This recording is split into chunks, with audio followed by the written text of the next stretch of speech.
Hello, everyone, and welcome to English Edge Channel, the podcast where we share simple and effective tips to help you relax and sleep better every night. That's right. Whether you have trouble falling asleep, wake up during the night, or just want to improve your bedtime routine, this series is for you. Over the next episodes, we'll talk about 10 practical habits you can do before bed to calm your mind, relax your body, and prepare for a great night's sleep. So get comfortable and let's start building a better bedtime routine together. Tip 1. Turn off screens early. Mike, let's talk about something most of us struggle with at night, using our phones right before bed. Oh yes, that's a big one. I tell myself just 5 more minutes, and suddenly it's midnight. Exactly. That's why today's tip is turning off screens at least 30 to 60 minutes before going to bed. It sounds simple, but it makes a huge difference. So Lily, why are screens such a problem before sleep? The main issue is blue light. Phones, tablets, TVs, and laptops give off blue light, which tells your brain that it's still daytime. Right, and when your brain thinks it's daytime, it doesn't release melatonin, the hormone that helps you sleep. That's correct. Without enough melatonin, you may feel tired but still can't fall asleep easily. I've noticed that when I scroll social media before bed, my mind feels very active. Even if my body is tired, my brain just won't slow down. That's another problem. Screens don't just affect your eyes, they stimulate your brain. Messages, videos, news, and notifications keep your mind alert instead of relaxed. So turning off screens early helps both the body and the mind prepare for sleep. Exactly. When you stop using screens early, your brain understands that it's time to wind down. But Lily, let's be honest, many people use their phones as part of their bedtime routine.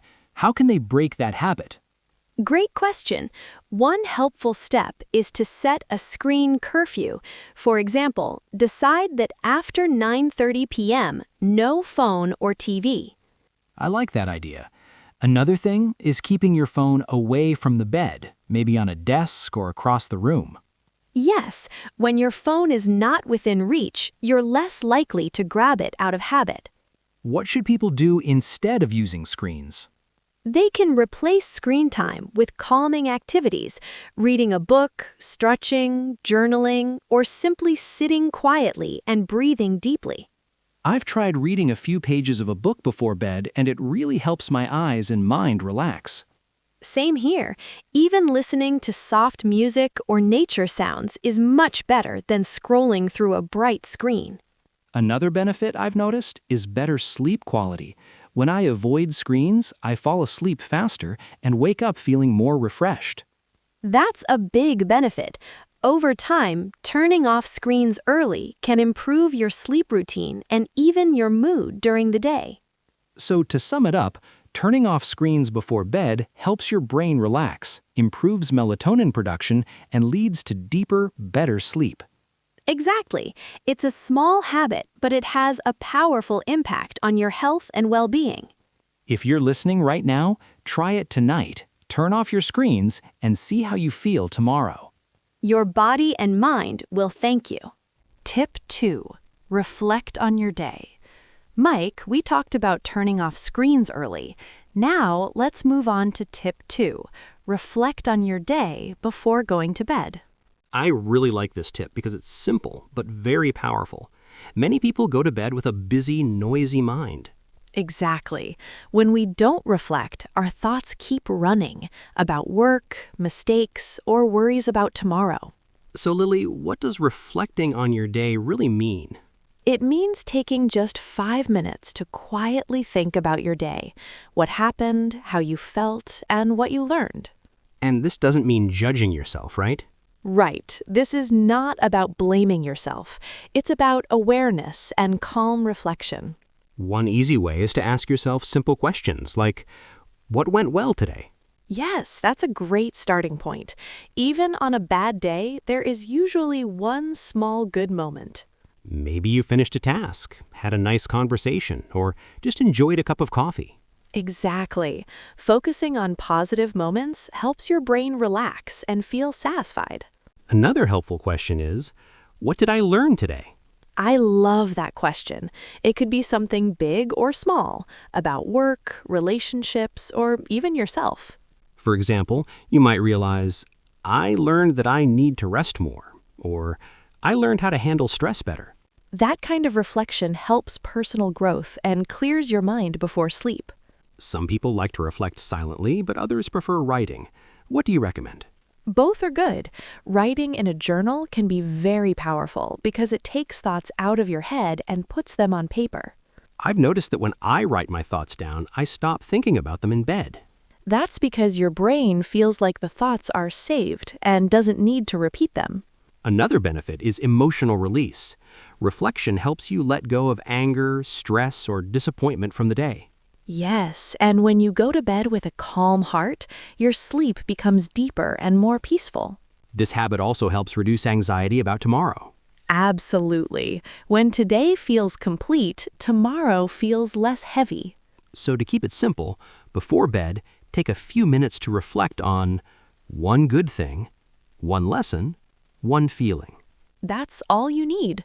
Just a few quiet moments can make a big difference. If you're listening, try reflecting tonight. You may be surprised how relaxed you feel. Your mind deserves rest. Reflection helps you give it that rest. Tip 3. Plan for tomorrow. Mike, today's bedtime tip is one that helps reduce stress instantly. Planning for tomorrow. I agree. Many people can't sleep because they keep thinking, what do I need to do tomorrow? Exactly. When your mind is full of unfinished tasks, it refuses to rest. So planning for tomorrow doesn't mean doing the work. It just means organizing your thoughts. Yes, spending just 5 to 10 minutes before bed to plan can make a big difference. What's the best way to do this, Lily? Start by writing a simple to-do list, not a long one, just 3 to 5 important tasks. That's important. A very long list can actually increase stress. Exactly. The goal is clarity, not pressure. I like to choose one main priority for the next day, something that really matters. That's a great habit. When you know your main focus, you feel more confident going to sleep. Another thing I plan is my morning. I decide what time I'll wake up and what I'll do first.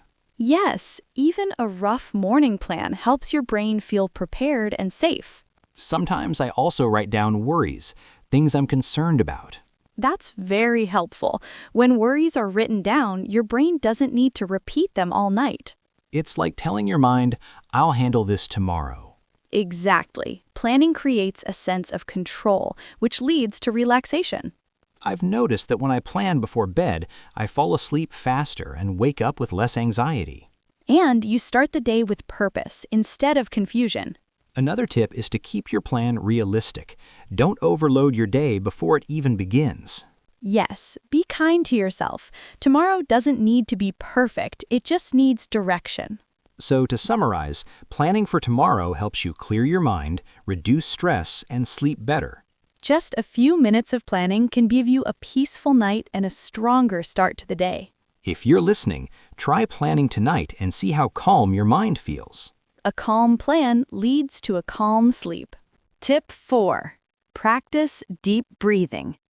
Mike, today's bedtime tip is one of the easiest but most effective. Practicing deep breathing before sleep. I love this tip because you don't need anything, just your breath. Exactly. Deep breathing tells your body that it's safe to relax. Many people don't realize that stress changes the way we breathe. That's true. When we're stressed or anxious, our breathing becomes shallow and fast. And that keeps the body in alert mode, even when we're lying in bed. Deep breathing does the opposite. It activates the relaxation response. So, Lily, how should someone practice deep breathing before bed? A simple method is the 4-4-6 breathing technique. Inhale through your nose for 4 seconds. Then hold your breath gently for 4 seconds. And slowly exhale through your mouth for 6 seconds. That long exhale is very calming. Yes, it helps slow your heart rate and relax your muscles. How many times should people repeat this? About 5 to 10 rounds is enough. It usually takes only a few minutes. I've noticed that when I focus on my breathing, my thoughts stop racing. That's a big benefit. Deep breathing gives your mind something gentle to focus on. It also helps people who feel anxious at night. Absolutely. Breathing exercises are especially helpful if you feel worried or tense before sleep. Another thing I like is placing one hand on the chest and one on the stomach. Yes, that helps you feel the breath moving deeply into your body. Over time, this practice trains your body to relax more quickly at bedtime. And the best part is, you can use deep breathing anytime, not just at night. So if you're listening, try a few deep breaths tonight before closing your eyes. Let your breath slow down, and your sleep will follow. Tip 5. Read something light. Mike, our bedtime tip is a calm and enjoyable one. Reading something light before going to sleep. I really like this habit. Reading helps me disconnect from the busy day. Exactly. Reading is a great replacement for phone scrolling at night. But the key word here is light, not heavy or stressful content. That's right. Before bed, your brain needs calm, not excitement or pressure. So what kind of reading is best before sleep? Simple novels, short stories, inspirational books, or even easy articles. I try to avoid work-related books or intense news at night. That's a smart choice. Those can make your mind active instead of relaxed. Another benefit of reading is that it reduces stress. Yes, just a few pages can slow your thoughts and relax your body. I've noticed that my eyes feel tired naturally when I read a physical book. Exactly. Paper books are better than screens because they don't produce blue light. But what if someone prefers reading on a device? If necessary, they can use night mode and lower the brightness, but paper is still best. How long should people read before bed? About 10 to 20 minutes is enough. The goal is relaxation, not finishing a chapter. Reading also creates a bedtime routine, which tells the brain it's time to sleep. Yes, routines are very powerful for healthy sleep habits. Another nice thing is that reading gives your mind a gentle focus. That helps stop overthinking and worrying in bed. So if you're listening, try reading something light tonight. Let the story carry you into sleep. Tip 6. Gentle stretching before bed. Mike, today's bedtime tip is all about the body. Doing gentle stretching before going to sleep. I think many people don't realize how much tension they carry all day. Exactly. We sit, stand, and work for hours, and that tension stays in the body. That tension can make it hard to relax in bed. Yes, and gentle stretching helps release that tightness slowly and safely. So Lily, what kind of stretching is best before bed? Nothing intense, just slow, gentle stretches for the neck, shoulders, back, and legs. I like to stretch my neck side to side after a long day. That's a great one. Neck and shoulder stretches are especially helpful for stress. How long should people stretch? About 5 to 10 minutes is enough. This isn't a workout, it's relaxation. I've noticed that stretching also helps my breathing become slower. Yes, stretching and breathing work well together. Both calm the nervous system. Another benefit is better sleep comfort. When muscles are relaxed, the body rests more easily. That's true. Stretching can also reduce nighttime aches and stiffness. Is it okay to stretch on the bed? Absolutely. The floor or bed both work, as long as you feel comfortable. One important thing is not to push too hard. Yes, stretching should never be painful. Always move gently and slowly. I also like to stretch while focusing on my breath. That makes it even more relaxing and mindful. So if you're listening, try a few gentle stretches tonight. Let your body relax so your mind can rest too. Tip 7. Avoid heavy food and caffeine before bed. Many people don't connect late meals or caffeine with poor sleep. So, Lily, what do we mean by heavy food? Heavy food includes meals that are oily, very spicy, or large portions eaten late at night. Those foods can be hard for the body to digest. Yes, and when digestion is working hard, the body can't fully relax. That can cause discomfort, heartburn, or restlessness in bed. Exactly. It's best to eat heavy meals at least 3 to 4 hours before bedtime. What about caffeine? Many people forget how long it stays in the body. That's true. Caffeine can stay active for 6 to 8 hours or even longer. And caffeine isn't just in coffee. Right. It's also in tea, cola, energy drinks, and even some chocolate. I used to drink tea in the evening and wondered why I couldn't sleep. That's very common. Even small amounts can affect sensitive sleepers. So, what can people eat or drink if they feel hungry at night? Light snacks are fine, like fruit, yogurt, or a small handful of nuts. And for drinks? Warm water, herbal tea without caffeine, or milk are good choices. I've noticed that when I avoid caffeine in the evening, I fall asleep faster. And your sleep becomes deeper and more restful. So to summarize, avoid heavy meals and caffeine close to bedtime to help your body relax. A calm stomach leads to a calm night. Tip 8. Prepare your sleep environment. Mike, today's bedtime tip is about the space around us, preparing your sleep environment. This tip is often overlooked, but it's very important for good sleep. Exactly. Even if you're tired, a poor sleep environment can keep you awake. So, Lily, what makes a good sleep environment? First, lighting. The room should be dim or dark. Bright lights can tell the brain that it's still daytime. That's right. Soft lighting helps the body prepare for rest. What about sound? A quiet room is best. If that's not possible, soft background sounds can help. Like gentle music or nature sounds? Exactly. They can block sudden noises and create a calming atmosphere. Temperature also matters, right? Yes, a slightly cool room is usually more comfortable for sleeping. I sleep much better when the room isn't too hot. Same here. Comfort is key.